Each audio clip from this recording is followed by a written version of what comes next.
12க்குரியும் வக்ரமாயிட்டான். வெளிநாட்டுக்காக எங்கேயும் தயவு செய்து ஏஜென்ட்டை நம்பி பணம் கட்டாதீங்க. வெளிநாடு போக முடியாது.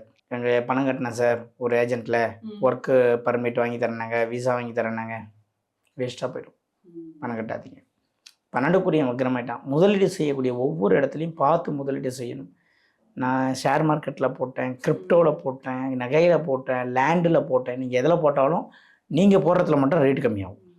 சில விவசாயிகள்லாம் பாருங்கள், அவங்க என்ன விவசாயம் செய்கிறாங்களோ அவங்களுடைய கழனியில் அறுவடை செய்யும்போது அந்த பொருள் மட்டும் டவுன் ஆகும் மார்க்கெட்டில்.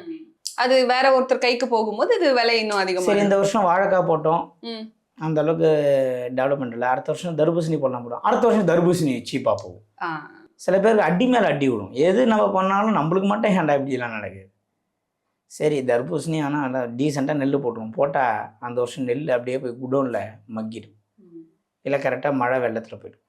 சில பேருடைய வாழ்க்கையை பாருங்களேன், எதனா ஒரு ஸ்டெப்பு எடுத்து வைக்கிறோம், மாறிடும் நினைக்கிறோம், அவங்க எடுத்து வைக்கிற ஸ்டெப்பில் தான் பிரச்சனையே ஸ்டார்ட் ஆகும். அவங்களுக்கு தான் ரொம்ப வாழ்க்கையில் விரக்தி வந்து வெறுப்பு வந்து கடவுள் மேலேயே, என்ன கடவுளை இப்படி பண்ணுறே அப்படின்ற சொல்லிச்சுட்டே இருக்க முடியலையேன்ற அளவுக்கு வந்துடுவாங்க. சார், நான் ஒரு 10 ரூபா எடுத்து சேவிங் பண்ணுறேன், ரொம்ப உஷாராக இருக்கும். சேவிங்னா எதில் பண்ணுறீங்க?